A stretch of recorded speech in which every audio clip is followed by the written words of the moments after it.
everybody, welcome to episode number 86 of the KH-Vids podcast. This week we're going to be talking about some recent gaming news that came out of Nintendo, so strap on your Wii motes and get ready for another episode. That's pretty great. Only the best quality intros here on the KH-Vids podcast. This week you have with us, of course, myself, Misty. And me, Libra GKD. And me, Kalaxin. As our staff guest, we have... Yave, which you're unfortunately stuck with right now. And as your member guest, you have... Al215, or Al, or Alex, whatever you want to call me. Yes. Okay, so we got a full house this week, which is frankly a miracle because 20 minutes ago we did not. Yeah. I obviously saved the day, guys. Yeah, so big applause to Cal for rescuing us and the podcast. So, moving along, we talk about not user-submitted questions, Kingdom Hearts news and updates, but there are none, so cry about it. Although, it was the 13th anniversary of Kingdom Hearts a couple days ago, and I mean, 28th, yeah. Yeah, the 28th. That's exciting. 13 isn't as exciting as, 10 or 15. It's a little horrifying that there are kids, in middle school that were born after Kingdom Hearts came out. To me, that scares me. It reminds me of my ebbing mortality. But that is the Kingdom Hearts news, that Kingdom Hearts turned 13, so happy birthday, Kingdom Hearts. Hooray, happy birthday. Yeah. I'm gonna be put out of a job soon. I mean, if we don't get any more news in here. No, there's Kingdom Hearts news coming in 2015. They said that. It's been a 3-month dry spell, but they said that. I mean, it's April in 2 days, so... If anybody's ever followed gaming news, you know you have to wait until this summer before anything happens, because no games released during the summer for whatever weird reason, because that always seemed weird to me. You'd think they'd release games during the summer because, I mean, obviously kids buy games, and during the summer kids aren't doing school. No, summer game is announced, holiday game comes out. It's just, it always just seems so weird. Obviously, they want us to fail at all of our subjects while we're playing Kingdom Hearts 3 for, X hours. No, let's release all our games during finals. That sounds like a great... Exactly. See, they're setting us up. It's all a conspiracy. It's all some strange economic stuff that I don't really understand, but apparently it makes sense in some strange universe. I don't know if it's related with Square, because I know their fiscal year actually should be ending soon. It's usually March that it ends. I don't know if they surround their release date with that, how they work it out, but I don't know. Yeah, I mean, that's probably a bit of it, like most companies, their fiscal year ends the end of March, so they kind of just want to get whatever out. Just a recent example with Bloodborne, that's from Sony, and that just came out the 24th. And it's just, I mean, I know why they release them when they do. It just always just seemed weird for me that summer is always so barren, when this seems like a great time to release something. Case in point for video game news, dry spell, we're talking about Nintendo today, so... Yeah. So Nintendo, we've had I guess 3 big announcements coming out of Nintendo in the past week or two, which I guess is cool because Nintendo doesn't really have announcements that often. The first one is kind of sad. The Zelda game intended for the Wii U that we saw at, was it E3 last year? With the trailer with the girl-looking Link, which is a whole other story in itself. Yeah, it's been delayed until 2016, and it will not appear at E3 2015 either, which is in just a couple months, so... Yeah, the delay isn't that weird, just because it seems everything gets delayed. Especially Zelda games. I was reading an article, the last 3 mainline Zelda games got delayed. So, but it not appearing at all at E3 is kind of weird. I mean, the only reason I can think of that is the game is in legitimately such a shoddy state they can't even show it. That's just, it seems so strange. I mean, I think on the podcast we're all generally okay with games being delayed. I think we talked about with when the Order 1886 was delayed, that, if it becomes, a more polished and finished product, we don't mind waiting a little, unless it's a Kingdom Hearts game, in which case there would be rampage, but riots, we're all out in the streets. I mean, to be honest, if it was delayed, I would say that actually, you know what? You've waited this long, so why not? Why not? What's a couple more months? What's another few months, years? Yeah, I've stopped caring. Just whatever, just release it when it's done. I guess. Yeah, but the make sure it's not terrible. I don't want to be disappointed. Yeah, but I'm with Nick that the decision to not show it at E3 and now that how, what kind of status must this game be in that they can't even put together a little trailer?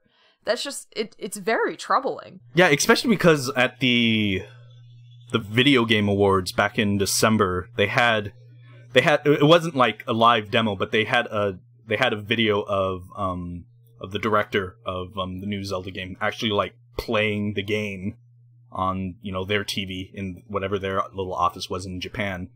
So it seemed like, just going from everything before this entire little announcement, it seemed like it was like at least coming along at a rate like, oh yeah, this is video game development, this is going along okay.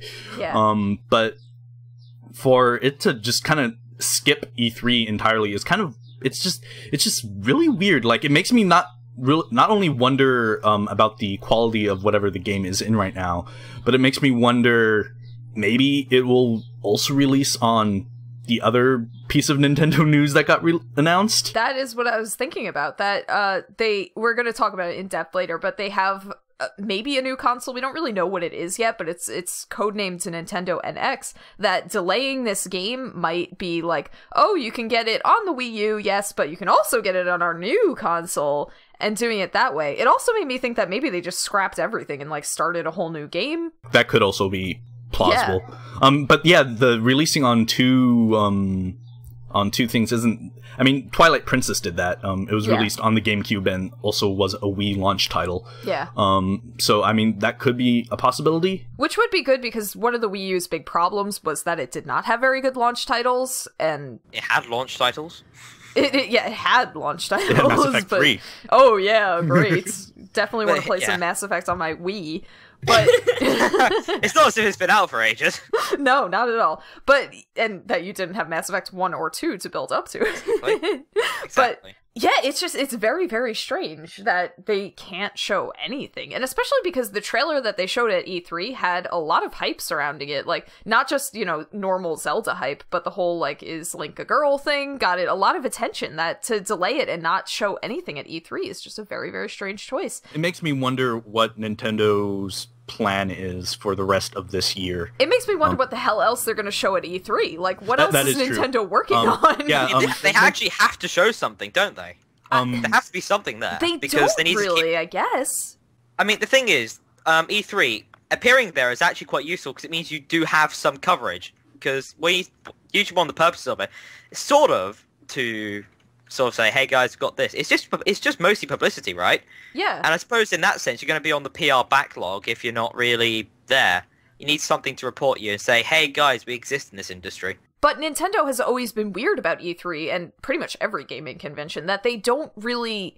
They're not in, like, the main E3 thing. They do their, like, Nintendo Direct things. I mean, they used... That's kind of a recent thing. The last, I think, 2 years, they've kind of got rid of the standard, like, conference that companies usually hold, and instead go for their own little, like, special E3 Direct things. Which is a crappy choice for them, because, like, I know, like, when we watch the conferences in preparation to cover them on the podcast, we go to, you know, like, Game Trailers or IGN or whoever is streaming the conferences, and then it's like, oh, well, now I have to go watch the Nintendo Direct one, a completely separate thing. Whereas I could normally just sit in front of Game Trailers all day and watch every damn conference that goes on at E3. It also doesn't help Nintendo's, like, at least the last 2 years, their Direct went up at, like, 8:30 in the morning. I'm not going to wake up for that, so I'll just read what other people have to say about it. Yeah, and it even more so contributes to this problem that Nintendo has, that, like, Nintendo has Nintendo fans, and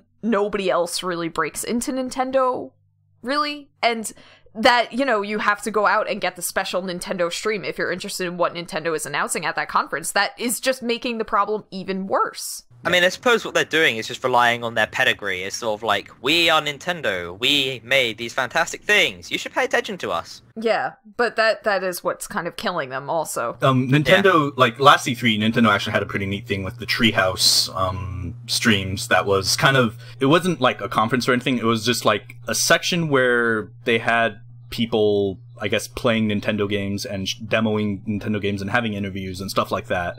But that's kind of just something companies do in general. Like, I know Sony does something very similar to that with their own, the PlayStation blog team kind of, you know, goes off and does stuff. And they have, like, PlayStation, and I'm actually not sure about Microsoft. I'm assuming Microsoft as well. But Sony has, like, their own stream as well, where they're streaming stuff like basically the entire E3 event, where they just have, at different times, they have, like, oh, this so-and-so's coming up and he'll demo this, or they're going to be talking about this or that. And I mean, on that end, it's like, I think that's a rather smart way to go about certain things for your brand. But to kind of forego a traditional, here is a conference with all the like exciting stuff we're talking about, like I guess like the bullet points of what we want out there for, you know, this E3. It always seemed weird because of what we're mentioning, is just that it seems that they're only targeting people who were already in the know of Nintendo news. Yeah. And that's just not efficient, is it? Because, yes, still very well keeping the original crowd in, but at the end of the day, you need to actually get some new people in as well, because otherwise, business doesn't run properly. You can't run on the same crowd. Their greatest strength really is like their greatest weakness, that they have that crowd that is always going to buy Zelda games, but that crowd is thinning as the years go on. And like, yeah, those people go on and have children and they get their kids into Mario games for the nostalgia factor of sharing that with their kids, but they do need to really expand their market, and making their E3 showing and conference showings more akin to Microsoft and Sony and, EA, Ubisoft, everybody that has their own conferences, that will let them compete with those people. But they're just not doing that. Although, actually, a thought occurs. So, the fact that they try to get Mass Effect and all these big titles on the Wii U, was that not their attempt to actually break into that sort of mainstream area? And we can see how well that worked. It didn't. The thing is, though, that they're going about it wrong. That, like we were saying with Mass Effect, is that, nobody just starts Mass Effect 3. I know BioWare was trying to sell it as, like, this is a great starting point if you've never played a Mass Effect game. That's bullshit. It's, no, absolutely not. Especially because the cast of characters that you have if you just start at Mass Effect 3 is, like, tiny. Confusing. Yeah, and you don't know any of the characters. You don't know any of the lore. You don't know what is going on. Who is Ashley? Who's Kate?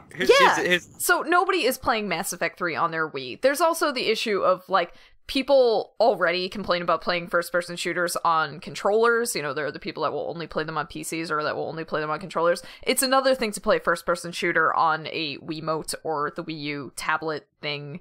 Yeah, I mean, the tablet thing isn't that big of a deal, because it's basically a controller. I mean, if you just ignore the fact, that it has that big screen in the middle, it still has the basic buttons of, like, a regular, like, PlayStation or Xbox controller. Yeah. Or stuff like that. But, I mean, for the third-party stuff on Nintendo, I mean, obviously it's Nintendo, they're trying to, get other people besides, themselves making games for their system. And, I mean, on some instances, the third party in question is kind of at fault, like, with EA and the Mass Effect thing. That was just a bad deal, especially because during that time they decided to release a Mass Effect trilogy on the Xbox 360 and the PS3. Yeah. So, I mean, in that instance, that's just EA being kind of EA. But even when companies kind of took a risk and tried to, do something original or even just port over something like Ubisoft with, they did Assassin's Creed and they also did the Zombie U. And that didn't work out well for them either. I mean, because the thing is, the people who are buying the Wii U aren't the people interested in this. The Wii U, and in fact Nintendo in general, doesn't appeal to that core crowd that games like Zombie U and every other third-party title they try to port onto there, that doesn't appeal to the Nintendo crowd. The people who are buying the Wii U aren't the people who are playing those games. No. And it's also an issue of, technically, the Wii especially, the Wii U less so, but still significantly, is so behind in terms of, like, processing power, the PlayStation 4 and the Xbox One, that you're going to have a very different experience playing them on the different consoles. And, I mean, that is something that we will talk about with their upcoming console, the Nintendo NX, but altogether, it's just, Nintendo has a lot of problems, and that's kind of going to be the common thought that's prevailing this podcast. Yeah. I mean, like going back to their E3 thing, I mean, they've already said that Zelda wasn't going to be there, but they've gone out and said that they won't be showing anything past 2015 at this E3. And what do they even have coming out this year? They have, I mean, nothing major. They have a few things, like they have the new Yoshi's Island game. They have Splatoon. Well, actually, Splatoon would be out by the time E3 came out. They have Xenoblade Chronicles X. Are they putting out a Pokemon game this year? Usually it's a Pokemon game every year, but... Yeah, I'm actually not sure. They haven't said anything about it. So maybe we'll see that at E3. Yeah, we'll probably They would have said something about Pokemon already. Or if they haven't already, they will say it at E3 because, Pokemon hype. Yeah, they need something big, and Pokemon would be that if they're not showing Zelda. Just how they're gearing up this E3 with saying, hey, we're not going to show anything besides, stuff coming out this year. They're not exactly building hype. Yeah, I mean, they're not building interest. It's not even only that. It's just that it makes it seem like they aren't like ramping up, rather than ramping up Wii U production, they are really ramping down on what they're doing with that console, because they just don't seem to be announcing. I mean, there's not much coming out this year, and then them saying like, "Hey, we're not going to really say anything about what's coming out after this year." It sounds like they're bottlenecking themselves, which is something that I do with KH-Vids, and it's not good. I do not encourage doing this. It's that when you have one big project, like what this new console might be, you tend to say like, let me delay all of my other little projects until that is done. That way I can take advantage of like everything in the big project. But it doesn't work like that, because then you have that like dry spell of like when you're working on getting the big project done, you're not putting out like little things to keep people's interest and keep things going. So it really does sound like they want to bank on maybe replacing the Wii U with this new console and then putting out all their big games to work with the new console. Yeah, I mean, Microsoft is also sort of guilty of that as well. Yeah, and I assume the purpose of delaying everything is so they don't avoid basically the Wii U curse of irrelevancy. Yeah. Because basically everything they do with the Wii U, it's not EU, that's a whole other thing. The Wii U is, everything on there was basically irrelevant, because I don't know what was on there that you couldn't get on anything else apart from maybe Zombie U, and even then was that particularly significant at the end of the day. I mean, this is kind of a thing with console makers in general. You have Nintendo they had pretty shoddy support of the Wii in its final years as they were ramping up for the Wii U. Yeah. Yeah. And same thing with Microsoft with the Xbox and the 360, and now the 360 to the Xbox One. Their support wasn't exactly great either. The only company I think is an exception to this is Sony. They've been kind of good about releasing stuff well into the end of a console's life cycle. Oh yeah.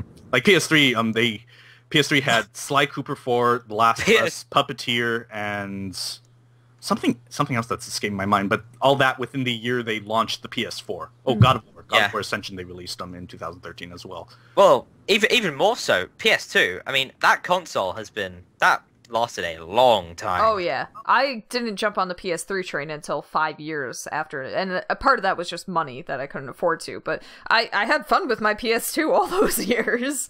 I mean, PS2 is kind of a weird anomaly. Because it had such a huge library. It had such a huge library, and you had a whole bunch of people just making games just for the PS2. But I mean, Sony still even supported that. They released God of War 2 in 2007, which was a year. I mean, it's not a year. It was more like a few months after the PS3 launched.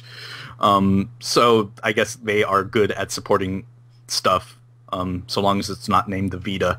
But yeah, I mean, it's on some part it makes sense why they would want to focus on certain things. But it's then just a bummer in the meantime. It's a bummer in the meantime, and it's even more of a bummer in something like the Wii U, where they don't even have third-party support to sort of supplement their lack of games. Because even on the 360, despite the fact that Microsoft didn't really release anything that great in its final years, it still had all the multi-platform games like Grand Theft Auto and stuff like that coming out. So they had something. The Wii U is kind of a really different situation where they don't have that something. And it's just sad. It's sad because there's so many people that bought into the Wii U, and that Nintendo is basically just kind of hanging out to dry now, and that doesn't really inspire future Nintendo purchases. But I mean, again, then you have that like audience that is just going to keep buying Nintendo stuff that probably doesn't care if Nintendo is screwing them over, because Nintendo has screwed people over time and time again, and Microsoft and Sony do it too. But but we're talking about Nintendo.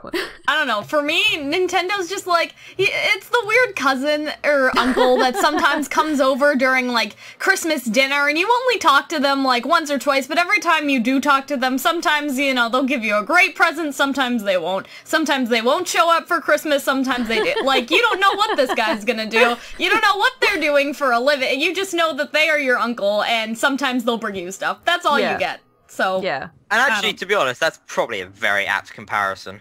And that's probably Especially something a lot of people especially feel. if you make it include that they're just very strange and they have odd habits. Yeah, exactly. They sometimes they kind of like they sit there quietly drinking their whiskey and then suddenly they'll just go like blah, blah, blah, blah, and take everybody by surprise. Nintendo at least does have a very unique style and a very unique humor to them, and that I do like that. That does give me faith in Nintendo. It makes me sometimes interested in Nintendo games, even if I don't go through and actually buy a Nintendo console. I do want a 3DS though, so Yeah, you want Pokemon though. I do want Pokemon. So that's kind of your entire reason.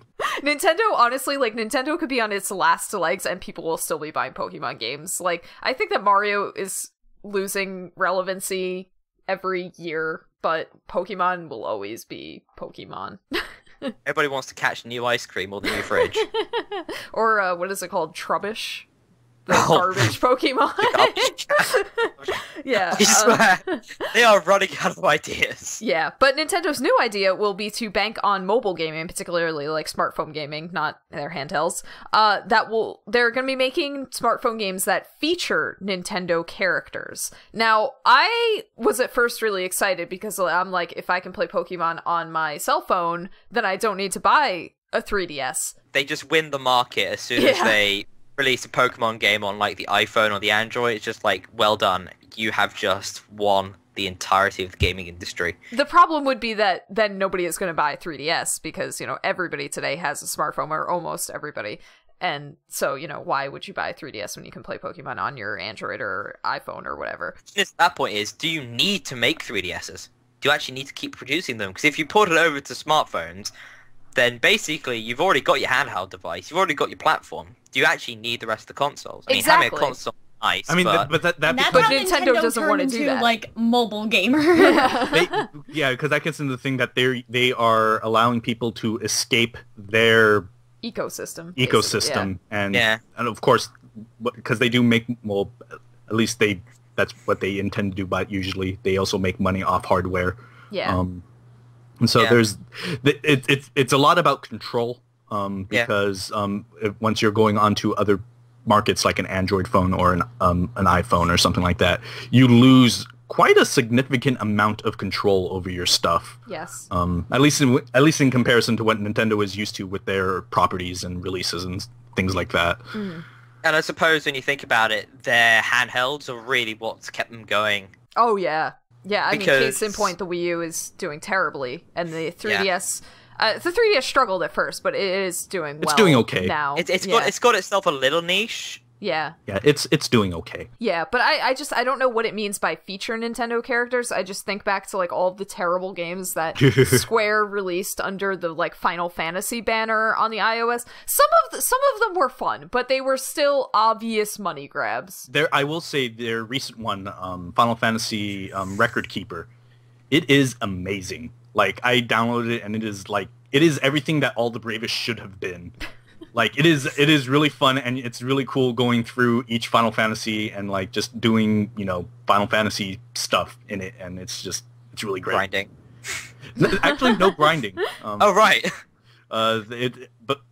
This is getting really off topic, but it is actually really great, and I would suggest anybody to download it. It's free to play, but it's really fun, and I've been kind of addicted to it. I just got through the Final Fantasy X section of it. I'm sure it has microtransactions though. Yeah, it has a stamina system. Yeah. But I've never had trouble with the stamina system, because every single time you beat a dungeon for the first time, you get like your stamina's refilled.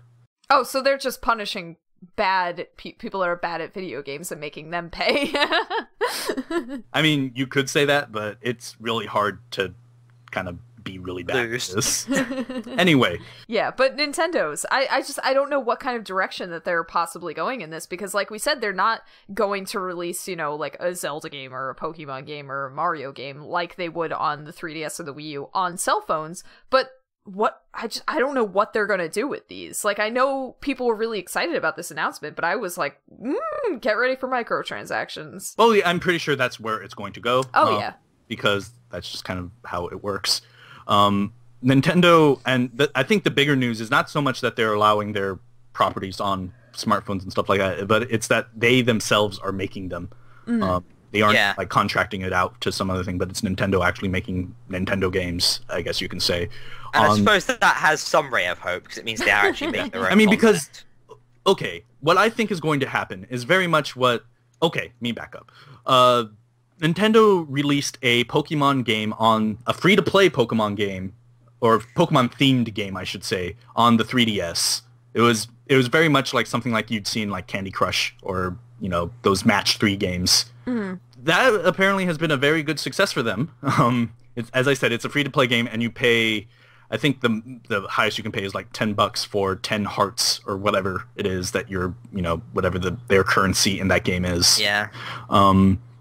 And I would imagine there are going to be a lot of games like that, where they have themed stuff like this Pokemon Shuffle game, but it'll be something kind of what you are used to seeing on a phone, like the standard phone type games when you think of a phone game. Yeah. Yeah. And to be honest, I think that will be a shame, because there's so much more you can do, even with a mobile game. Yeah, I mean, what I'm assuming is that they'll do a lot of that. They'll also do a lot of original stuff, because Iwata kind of was very clearly that they don't want to do straight ports of stuff to their mobile devices. Mm-hmm. That they want to make, I guess you can say, original content on mobile devices. Yeah. So I can see stuff like that where it's kind of just a skin on a popular mobile game like mechanic.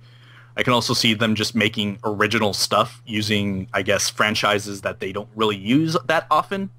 Like I can imagine, like I'm trying to think, like Nintendo isn't really using the Metroid franchise for anything. I can imagine them doing some weird thing with franchises where they're like, oh, we have this and it has fans, but we don't really make games. After the other M, I don't think that anybody is going to be buying a Metroid game. I think people will, because despite things going wrong, people always have that sort of ray of hope going, maybe this one will be good. See, I think what a lot of people want is a return to a 2D Metroid. Yes. That would be like a 2D platformer. I mean, like the entire phrase Metroidvania. Yeah, I was going to say Metroidvania, right? Yeah, they want to return to that type of game, because... Yeah, exactly. The term they coined themselves with their own game, basically. But, like, that's what I imagine this going. Yeah, they had, and that would work well. Their first game, at least their first game that's supposed to be out, is supposed to come out fall of this year by... The company's called DeNA, I believe. lowercase e, then NA. Okay. And actually, DeNA is the one behind that Final Fantasy game I was just talking about as well. So, okay, so that does bode well. Yeah, so that is a good indicator of stuff. But I'm really interested in seeing it because Nintendo always does what Nintendo does. So I'm interested in seeing how they kind of do what they do in the mobile space. Yeah. Because it's kind of a wild card about how it's going to go, I think. I will say that if they put out a Voltorb flip game, I will play the out of that, because I played the out of that in Pokemon games. So I would very much enjoy that. So hint, hint, Nintendo. Oh, that's the thing they can do with it, because they've got basically a little gimmicky platform. That's what phones are. They're gimmicks. Well, I've always felt that Nintendo games were kind of gimmicky as well. So. Oh, yeah. It's a match made in heaven. So is their consoles, for that matter. Yeah. I had the whole, motion gimmick. The Wii U was just like, well, we have this thing, you can asymmetric gameplay on it. Yeah, yeah. Not that that worked out particularly, but, it was there. So we'll see how the mobile gaming thing pans out for them, I'm sure it'll be profitable. The quality might be questionable, but I'm sure it'll be profitable. God, every kid has an iPad today, so I'm sure that they'll download whatever Nintendo's putting out. Yeah. So that's the point. Yeah, moving along to Nintendo's new mystery console. Like I said, it was codenamed the Nintendo NX, which is probably a better codename than some of their other things. I always remember the Wii, being called the Revolution. Yeah, that's... And I think the Wii U was Project Cafe. I want Who comes up with these things? 'Cause I want to be that person. I want to say the GameCube was Dolphin. Ooh, God.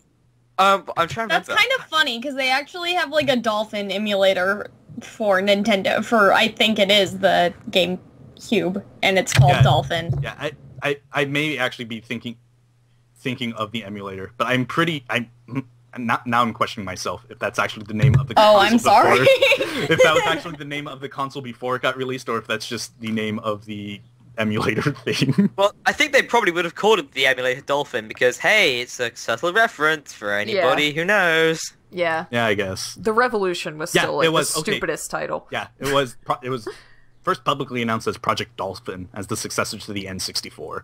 Okay. So, okay. Yeah. I'm not insane. Yeah, but the NX, I mean, the Wii U has been one of, if not the worst-selling Nintendo consoles in history, so it doesn't surprise me that they would replace it not long into its cycle. I mean, the Wii U came out in, 2011? I think 12. No. 12. 12, yeah, God. Yeah. It came out a year before the Xbox One and... I feel so old. That seems like such a long time ago, but, Yeah, I know but it I don't does. feel like it is. It's not in terms of, like, the gaming industry, but in terms of, like, I have to live every day. It is a while. But yeah, most people are gearing the NX to come out around holiday 2016. That's just a prediction based on Nintendo's habits. And I think it's a safe one. So, I mean, to replace a console 4 years into its cycle it's very short. But it's not a surprise given how Yeah, the Wii U it's very has short done. and it's not unprecedented. I think the Xbox got replaced 4 years into its life. Original Xbox was around 2001, I think, and the 360 came out in 2005? Yeah. So 4 years, yeah. Yeah. The interesting thing about the NX thing is when they sort of announced it, they had a slide accompanying with it. This was also kind of during their thing when they were talking about their partnership with DeNA. On one side, they had tablet, smartphone, PC as, their extra stuff that they're getting into. Oh, And then wow, the game PC. on the other side, it was the Nintendo 3DS, the Wii U, and then dedicated game system NX. And my initial thought about this was not so much that it was a successor, but another line of stuff. Yeah, and that's something I really want to talk about. That do we think that it is replacing the Wii U or that it's going to be a companion? Because I feel bad for people that bought the Wii U if it is being replaced so soon and that Nintendo is basically just writing it off as a failure, even if that is a smart economic move for Nintendo. So in that way, I do want it to be a companion, but I also don't see how it can be a companion because I think that would be... You have your mad. home console, and then you have your handheld. Like what else is there? And it makes me wonder if Are we gonna have another Power Glove? it actually makes me wonder if it's being like talked about as a third thing, but it will eventually just replace the Wii U. I mean, That it just has seems to, weird, right? though. Because like they did something similar when they announced the DS. They said, "Oh, Yeah, it'll be true. the Game Boy, the DS, and the GameCube." And then eventually just people stopped caring about the Game Boy Advanced, and they just went on to the DS. Yeah. This game advanced, mine broke because its pixels on the screen were half destroyed, and it was quite the spectacular mess. It also makes me wonder, the other thing that a lot of people have been talking about, and something that I think Nintendo will eventually do, at least on some level, is that it'll be both a home console and a handheld at the same time. That's really what they were intending for the Wii U, though, and we saw that they did not deliver. They didn't really... I don't think they did, though, because... No, they didn't, because there was no sort of outside functionality, really. I thought that was the intent behind the tablet. I mean, I think the intent behind the tablet was to try to mimic like the two-screen thing that you got with the 3DS, but in a home environment. Yeah, and also try and make some interesting gameplay with it, because I think what they wanted to do is sort of maybe, divert, those annoying menus you have to open, see if you can put a couple of those on the old touchscreen. But true. Yeah, I think a lot of thought behind the Wii U was that they wanted to replicate the home experience. And they wanted to replicate the experience of the DS and 3DS at home. They never really build it as something where, like, oh, you could just kind of take this wherever you want to go. Maybe that's sort just of take how it out of the house. Yeah, I mean, because the Wii U tablet controller is like, well, it's sort of like a tablet, sort of not, but it is something that you can kind of you can play games on the tablet itself. Like you don't have to have the TV on. You can, there's some games that you can just play directly on the tablet. Yeah. But maybe it was never... that's how I justified the tablet to myself then, just lying to myself about what it was. Yeah, even the tablet, it doesn't, I think it can only go, I want to say like 15 feet away from the console dear Lord. Before it disconnects. Oh my God. I know you can't like go into another room and do stuff with it. Well, that sort of defies the point, doesn't it?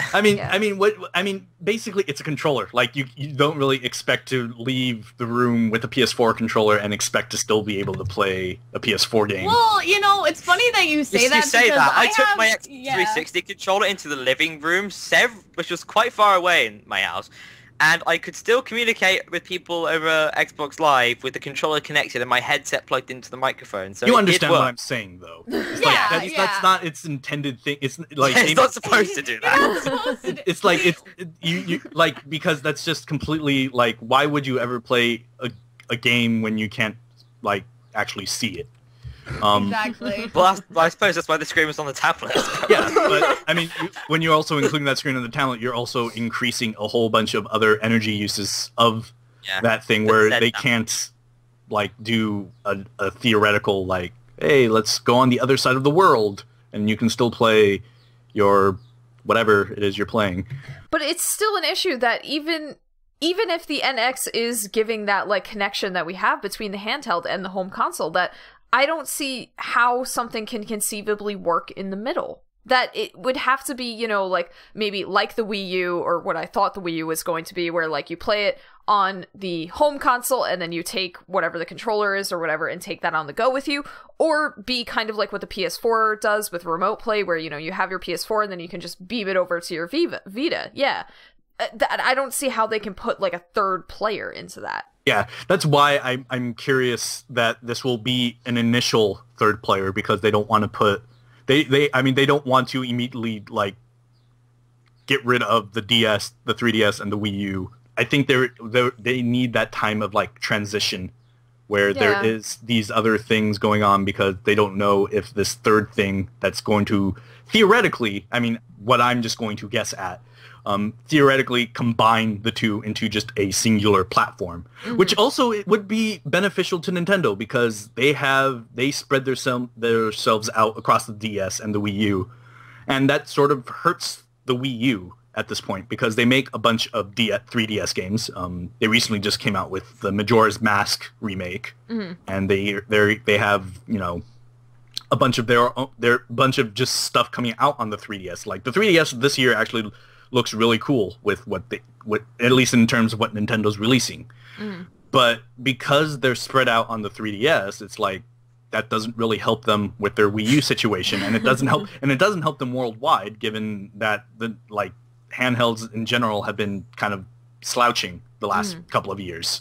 Yeah. So to combine it into a singular device would kind of alleviate the problem of, well, Japan handhelds are fine, and in like America and Europe, consoles are fine. So if we just have almost like a little like thing that like you have like a handheld controller, and then you just plug it into this hub that is plugged into the TV, and then you can kind of just play it at home now. Kind of like the extension to I think it was the GameCube, where you could like plug in your Game Boy and have like the game play it on the screen. Is that what you mean? Yeah, like you have like I'm going to use just like let's assume you have a 3DS and you're doing stuff and you're playing, and then you get home and then you put that 3DS onto like some sort of like, I don't know, like a stand or something, like a charging cradle, but except that charging cradle's hooked up to like a TV. Yeah. And then you can just use like a controller that comes with that, and then you can continue off wherever you were. That is a possibility, but then how does the Wii U factor into that? Also, why is that relevant? What do you mean, why is that relevant? Is that actually what people are looking for? Will people actually care? I think that would be good, because the 3DS, first of all, is better than the Wii U in terms of like how many people own them, how well it does in terms of sales, and it has a pretty big game library, and a pretty vast one, a pretty diverse one. So you do have a lot of options for it. So to just bank on the success of the 3DS and kind of jump off of that and then bring that into the home. I kind of see why Nintendo would be doing that, but that's not what is going to like save them as a company. It's not the level of a new console. What I'm thinking is that what they would want to do is consolidate their efforts into a single machine. Yeah, and that's what this would do. Because they can't consolidate all of it into a handheld, because outside of Japan, handhelds aren't that great. And you can't consolidate into a console because inside of Japan, consoles are doing horribly. And also, then you have to compete against the PS4 and the Xbox with this huge pedigree and this growing library. Yeah, I mean, what I'm talking about probably here... going to do far better. I mean, what I'm talking about here isn't like, oh, you can play your 3DS games on, the TV now. But I'm talking about, like, you can... This game, like this new console, will have its own new set of games where... Yeah, I know. Well, the thing is, once again, just are people going to bank on this new home console when there are already 2 new ones out there? That's the problem, right? Because you have to bear in mind that this is what you're saying is this is a home console, correct? We don't know. With its own unique library. I mean, in this proposed suggestion, that's what you're saying, correct? Partly, yes. It is both a console and a handheld. Yeah, that would be cool, but once again, like, is the console handheld thing?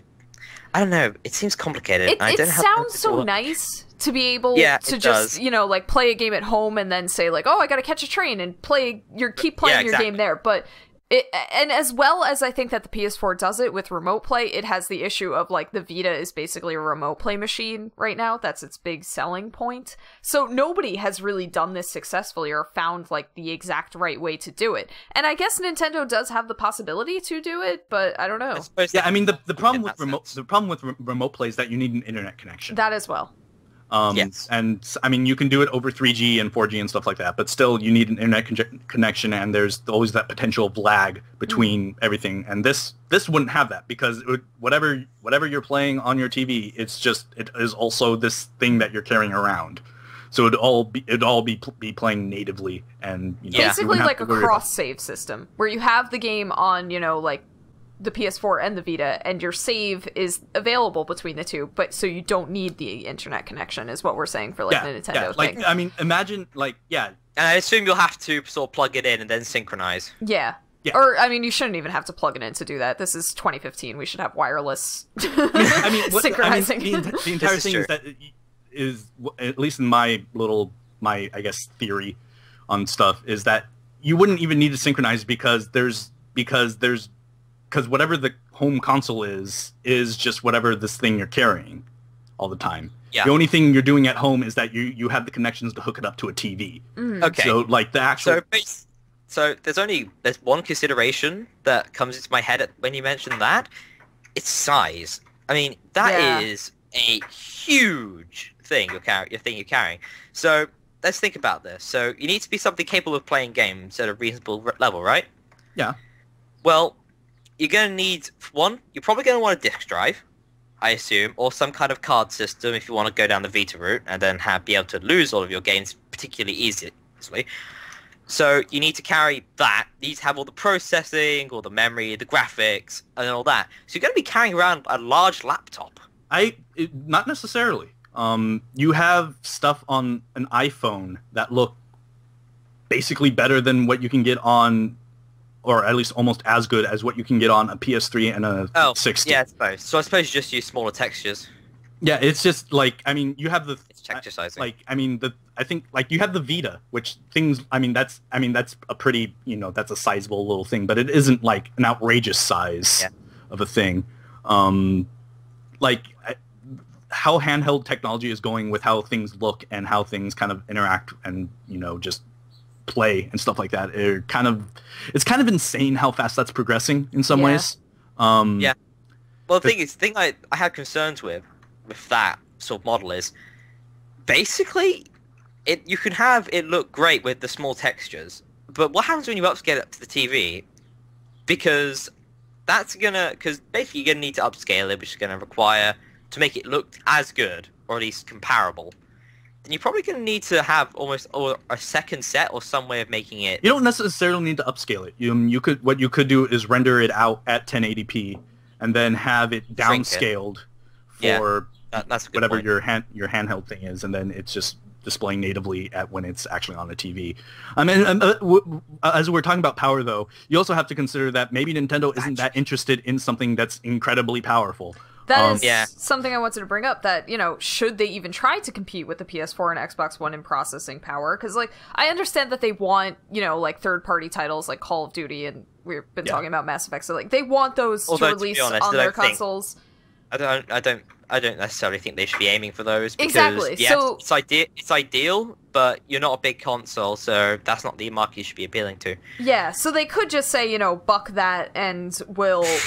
That's what I'd do personally. Yeah, and we won't even worry about that, and we'll just focus on making a console or whatever this thing is going to be that can play Nintendo games and will play them really well, and that doesn't need the processing power of the Xbox One and the PlayStation 4, because Nintendo games, they have that style to them where they don't need high-res photorealistic graphics.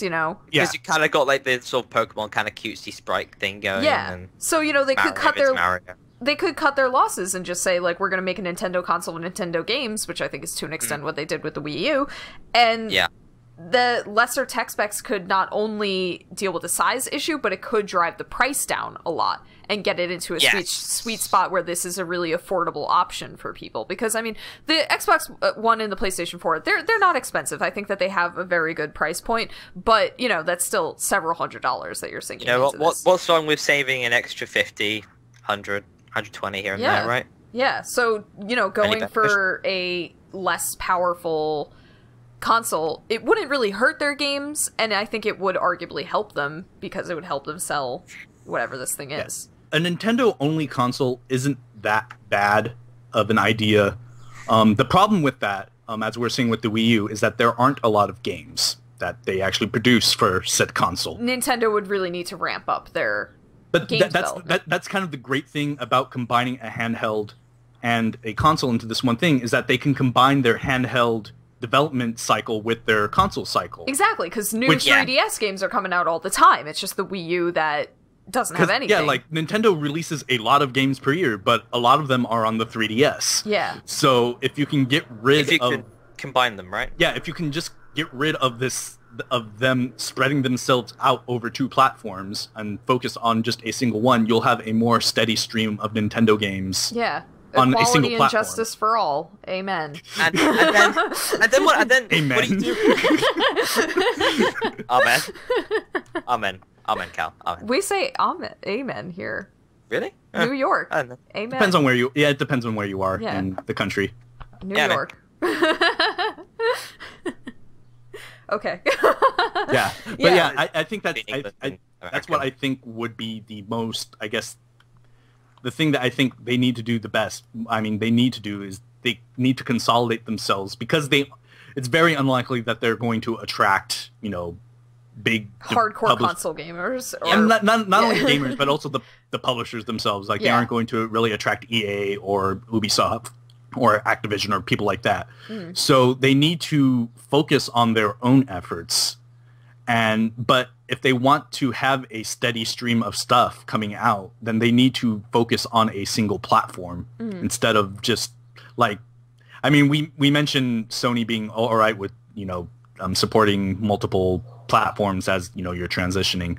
But when it comes to handhelds, they aren't really good at that at all. They're not even good supporting their mobile platforms when they're not transitioning. So. Yeah, the PSP was actually a decent attempt. Yeah, but the Vita, they it's weird to think, because the Vita has also been out since 2012. Yeah. Actually 2011 in Japan. But yeah, they've just outright said don't expect any more big production stuff on here. Yeah. So I think it would be a smart move for them to kind of consolidate into a single thing, because then you'd get this year, since the Zelda Wii U game got delayed, you'd still have a Zelda game out on whatever their theoretical combined thing, because they did, oh look, the Majora Mask remake is out this year. Yeah. So it's is the Majora's Mask remake coming out for the Wii U? No. That is so weird. Why would you do that, Nintendo? Unless they're abandoning it. Yeah. That's the only reason. If they're jumping ship, then what's the point of porting it? Yeah. Yeah, it's weird because I mean, if you think, I mean, honestly, I wouldn't be surprised if we saw like a Twilight Princess remake announced for this year, just because why not? Yeah. Because last year they had the Wind Waker remake for the Wii U, and then the year before that, I think they had the Ocarina of Time 3D yearly Zelda releases. Why not? Yeah, and I think that also marrying the current kind of mobile and home thing together like that would be really great for children. And not to say that Nintendo games are for children and that you can't like the idea if you're not a child and that you can't like Nintendo games if you're a child, but children play Nintendo games.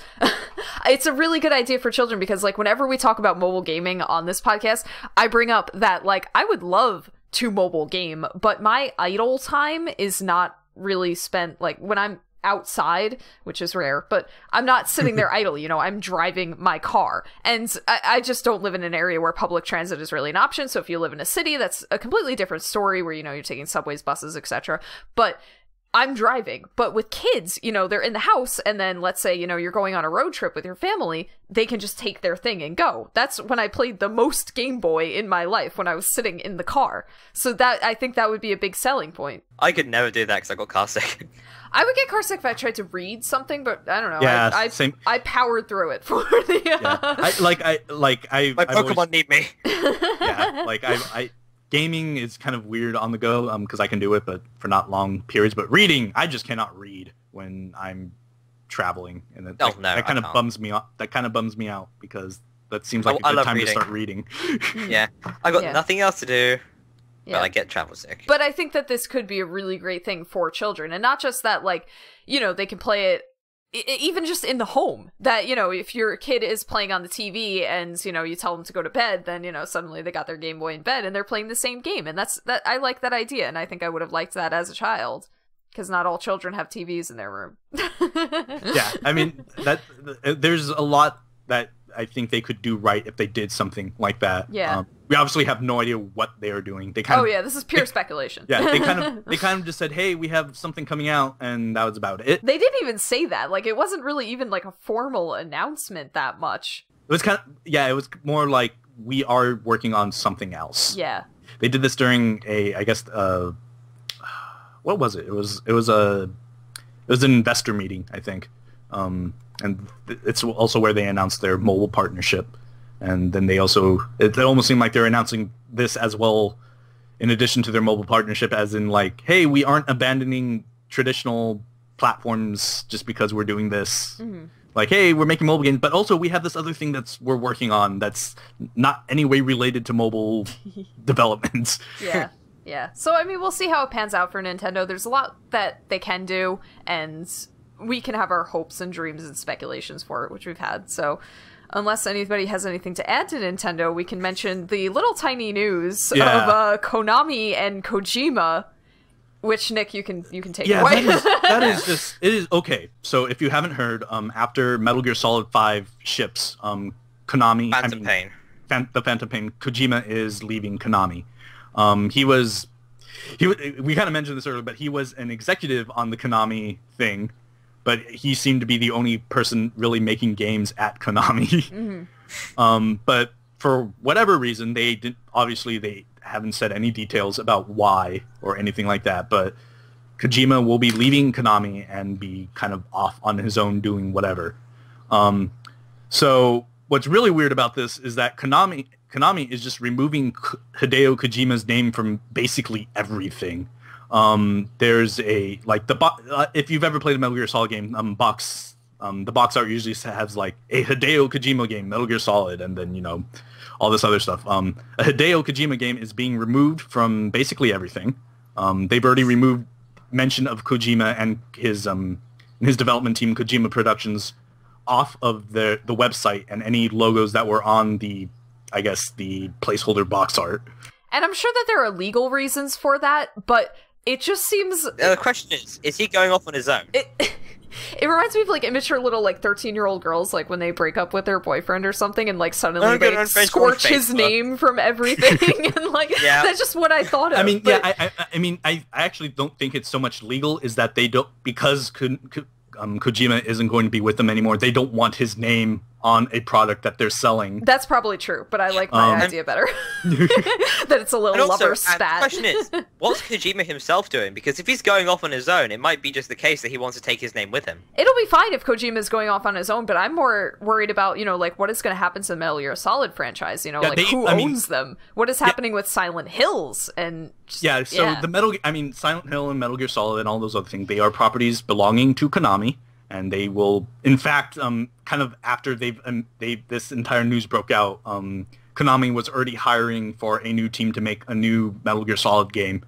It seemed like they're basically hiring a brand new team because they need a team now. Which is so sad. I mean, I'm not into Metal Gear Solid. I've never played a Metal Gear Solid game, but I know that, Kojima is Kojima. That, like, taking him out of the equation, that is going to have an effect on the games. Yeah, and I mean, Kojima at least seems to be, I shouldn't say be taking this well, but he does seem to have the right attitude about it, in that he's been telling his, kind of his development team is like, let's still make this kind of the best game that we can for the fans and everything. Yeah. It'd be like if you took Nomura out of Kingdom Hearts. That, you would still have Kingdom Hearts games, but it might not be the same. Yeah. It won't have the same soul, Yeah. Yeah, so Silent Hills is kind of up in the air. Konami also kind of went out and said this was a partnership between Del Toro and Konami and not Kojima. But that still doesn't inspire confidence when it seems like the only guy who's been making games for you He's gone. Is gone. Also, very, very bad luck with Del Toro because this is the second game that he's been trying to work on. And the first one got canceled because, oh my god, what was that company that just went out of business? The one that was supposed to publish like The Stick of Truth and THQ. THQ, thank you. He had a game that he was supposed to be working with THQ, and then that got canceled because THQ went under. And now it seems like his Silent Hill partnership seems to be in very dubious hands. Yeah. More time for Pacific Rim, so But yeah, I'm interested. I mean, the one thing out of this that I really like is that Kojima will finally not make a Metal Gear Solid game. If he continues to making games, I would imagine he's going to continue to make games. That is true. That if Metal Gear Solid does kind of go off the rails, not like off the rails as in Metal Gear Solid style off the rails, but like off the rails as in they suck now, then at least there are the people that realize I was playing Metal Gear Solid games because they were Kojima games, not really because they're Metal Gear Solid games. And this does give Kojima the opportunity to have creative freedom and try new things and do new things under his own name and not have to deal with Konami.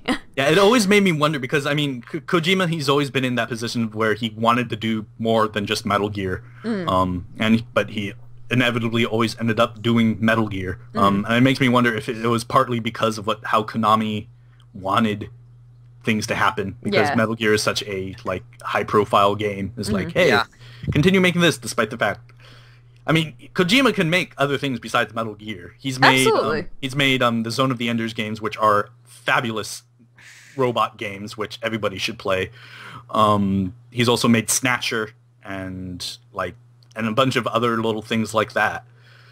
So it also makes me wonder what Kojima does after this, because obviously if he goes off on his own, he's going off on his own, but just the type of games he makes require big budgets. So it's hard for me to imagine him making his own independent studio and trying to get funding that way. That is Unless true. he's got that much money in pocket, which I don't think he does. No. Yeah. Because that requires games these days require millions upon millions. Who knows though? Maybe somebody else will pick him up. Yeah. What I could imagine him is starting his own company and doing then going for hey, would you mind funding this game for us? Sort of like how Platinum Games does its things, where they make games, but they do it for other people. Yeah. And they aren't that interested in retaining the rights to that game. That would actually be really nice for exclusivity deals, because Kojima, he is such a big name that for Sony to come over to him and be like, hey, you want to make a game for us? We'll pay for it. That's the dream. Some people were speculating if he was to go to another another company, which after the mess with Konami, I find that hard to him wanting to go to a big company. Yeah. But being like contracted out for individual games, that does sound likely. Yeah, because I mean, Sony does sound like the good fit for that. Because I don't see like EA or Ubisoft or Activision giving that much of a not so much even a paycheck, but like the creative freedom to do what he wants to do. Yeah. And I don't see Nintendo helping, despite the fact, they do save games, and like they did with Bayonetta 2 and Devil's Third and stuff like that. But Kojima's game has always been so cinematic and about technology, and how technology helps him make the games, and that's not exactly Nintendo's style. Then of course there's Microsoft, which that's always a possibility. It's a possibility, but the way that Microsoft approaches exclusivity is terrible. Yeah. So and also basically joining Microsoft is functionally selling your soul to the devil. I don't think Kojima has a problem with so much with like however Microsoft handles themselves. But there's also the entire thing where the Xbox One, why would you sign yourself exclusively over to an Xbox One unless that deal was like, here's like $20 trillion, have fun. But yeah, I mean, I do see contract work as something he would be very like open to. As we've said, I can see Sony really being okay with doing that. They've done it with From Software with just Bloodborne that just got released. They also do it with other stuff. So I'm interested. I'm interested in just seeing what he does after Metal Gear, because I do like his non-Metal Gear stuff he's worked on, and to see more of that would be kind of interesting to see. Yeah. So we wanted to mention that because it's pretty big news. Yeah, it's just Konami in itself is just weird company. Konami is bonkers. I don't understand that. I mean, Konami is barely a video game company anymore. They get most of their money out of gym and fitness centers. Yeah. They do? Yeah, they are like a known like fitness place in Japan. They like Wow. I thought Konami was a weird company before, just in the way it manages itself. Now it's even more bizarre. Like, on some ends, it kind of makes sense. I mean, on some ends, when you think of that, it's like, oh, it makes sense that they're trying to do stuff without, Kojima doing whatever he does, because it's like, hey, we have all this other stuff that actually makes more money and does more stuff. They make, of their last fiscal thing, they made 105 billion yen for mobile, 76 billion yen for health and gym, and then for actual console stuff was 30 billion yen. So there is a significant difference between what they're doing in their mobile space and as well as their health and fitness space, and what they're doing with consoles. They also make pachinko and slot machines, which I actually knew that because Konami had an office branch for a while in Vegas, and that's kind of where they did all their slot machine stuff. But yeah, they're a weird company, and it's kind of a shame that they have these like classic franchises to them, because it doesn't really seem they're interested in doing that much with them. So I suppose it's one of those things that needs to be seen, right? Yeah, it's one of those things. We'll just see how it works out, but we did want to mention it. But now we can move along into user-submitted questions. To submit a question to the KH-Vids podcast, all you have to do is fill out the form linked with every episode of the podcast, or send an email to podcast@KH-Vids.net. The questions can be directed towards the host in particular, or the group in general, and they can be about Kingdom Hearts, to KH-Vids, to our lives in general, anything like that. Send us a question. So the first question is from Shu, and he asks, what is your opinion on palm readings? Do you believe them? Why? And if not, why not? This is really funny, because I got a question, well, it wasn't like a question directed towards me, but on a forum that I go on, there was a thread about it, and I was like, alright, let's get in here. So what was the question exactly? If you believe in them? Or if you had that? Okay. I don't know. I think to a certain extent some of it can be legit, but you have to be careful, because there are people that are after your money too. So, I mean, there's always that. There's scammers wherever you go. So, I mean, it's still in the same department as, like, what's it, fortune tellings and Yeah, stuff like basically. Ouija boards and what's the other big thing? Psychics. Not clairvoyance. Psychics. That's the one. Yeah, That's psychic. the one. Yeah. I mean, For some reason, can't think of it. I don't know. The going off, I don't know. This is sort of related, but like my dad, when we were like, I would have like dreams, and then the next day they would happen. I'm not like, you know, saying I'm a psychic or any, like I cannot predict anything for the life of me anymore. But my dad was just like, it runs in the family. It is a gift. So like I believe in it somewhat, but I don't know, as with time it doesn't really happen anymore, and when it did, it really freaked me out, and now my sister is saying the same thing, that she's just like, I had a dream this would happen, and then this happened, and then, like, whatever she said, like, the glass fell over, and I would knock it over, and it's really scary. My family says the exact same thing. Yeah, I mean, I've always been a bit of a skeptic, and I do believe in things like intuition, and I think a lot of it is also coincidence. But I'm always skeptical of things like palm readings. But it also falls under the umbrella, or the similar umbrella as like horoscopes and astrology, which in my brain I know are like completely made up and bullshit. But I sit there and convince myself like I'm a Scorpio.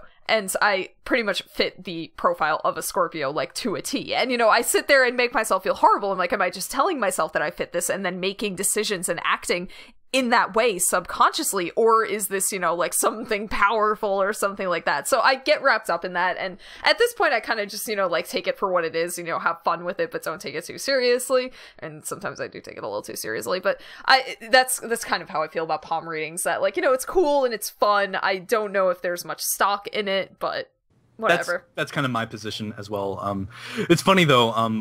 I guess since we're on this type of subject, tarot readings as well sort of fall under this, and I actually know how to do that. Like I was really bored one time, and so I have a tarot deck, and I know how. Very rudimentary, know how to gives readings to people. I think that says it all, doesn't it? Yeah, I mean it's really neat and it's fun, especially at least in tarot readings, because there's sort of because you know cards have their meanings to them, and they have different meanings depending on what's going on and everything. But the fun part about tarot readings, which I'm assuming is also sort of a part of like palm readings and stuff like that, is that you sort of craft a story. Yeah. Oh yeah. I've had some strange adventures where where basically all three of my friends have wound up in some kind of legal trouble, or they've all committed some crime, and then we've sort of figured out we all got involved in some strange heist, and it's very odd, but it's like it all links together. Yeah, like with tarot readings, you get like, oh, here's the Death Arcana, and you know the Death Arcana has various meanings attached to it, and then later comes up you get like the Five of Wands, and that also has meanings attached to it. So you start getting these cards, and you start like constructing a story based on what you're seeing, and it's fun. It's something that's fun to do, but again, yeah, I don't take it too seriously or anything like that. It's kind of like a laugh, isn't it? It's like, hey, that's kind of funny. Yeah, it's just really. I mean, for me personally, the entire actually trying to craft your own story based on just these symbols and what they could potentially mean is always kind of part of the fun.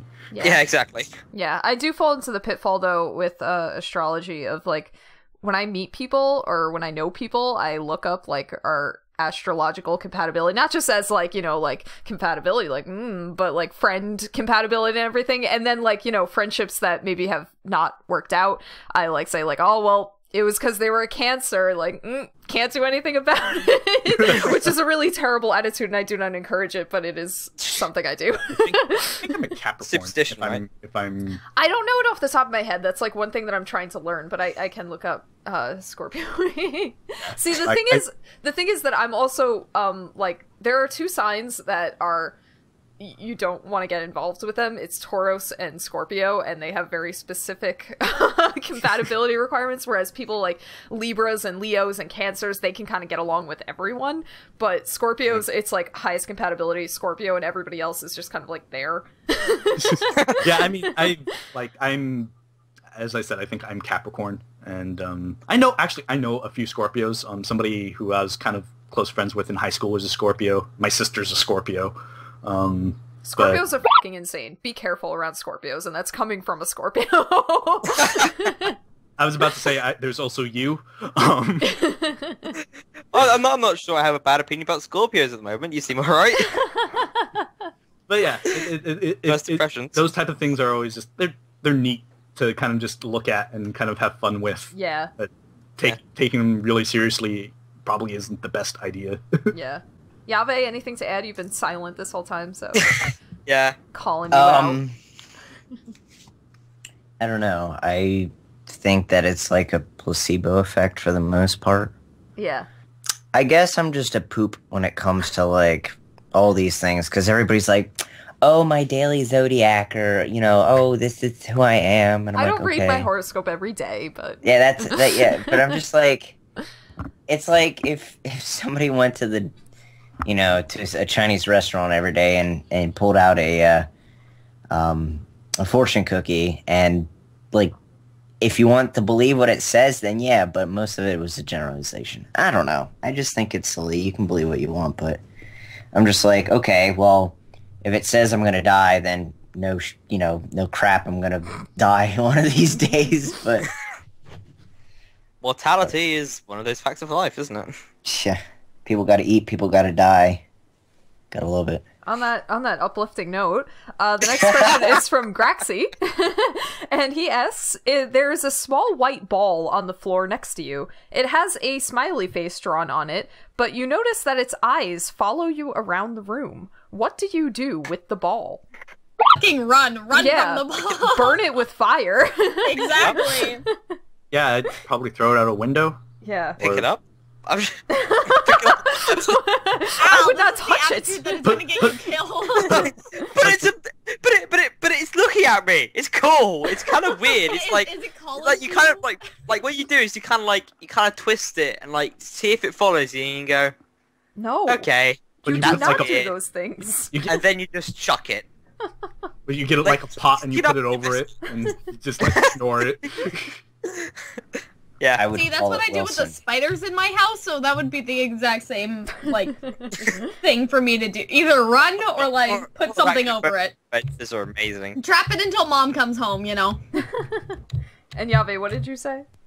I said I would call it Wilson. Okay, alright. Yeah, so that's a pretty horrifying question that you asked there, Graxy. And the last question comes from Omri, and he asks, what is the first game for any console that you ever played?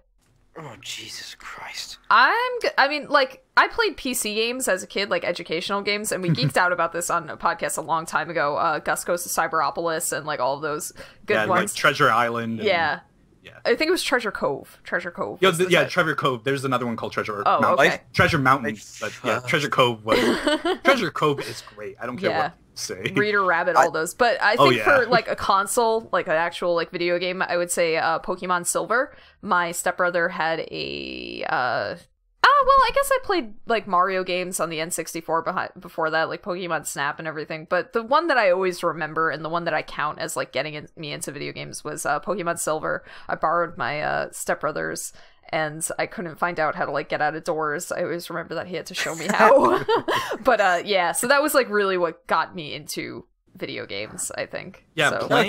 playing I'm not entirely sure, because when I was growing up, I didn't really own a console until... Actually, I should rephrase that. I got a console when I was like 6 or 7, but before that, I usually visited my aunt's place, which she owned a Sega Genesis. So there's a lot of the time I was playing there. So I can't really remember the first game I've played. I remember the first game I beat. The first game I ever beat was Gangster Heroes for the Sega Genesis, and that sort of was my like. This is really fun. I want to beat more games now. So there's that. I mean, yeah, it's hard to say whatever the first one is because I must have been like 5 or 6 or something like that at the time. And my memory of when I was 5 or 6 is very, very hazy. Only 5 or 6? I'm disappointed in you. I think I started when I was about, I don't know, 2, 3.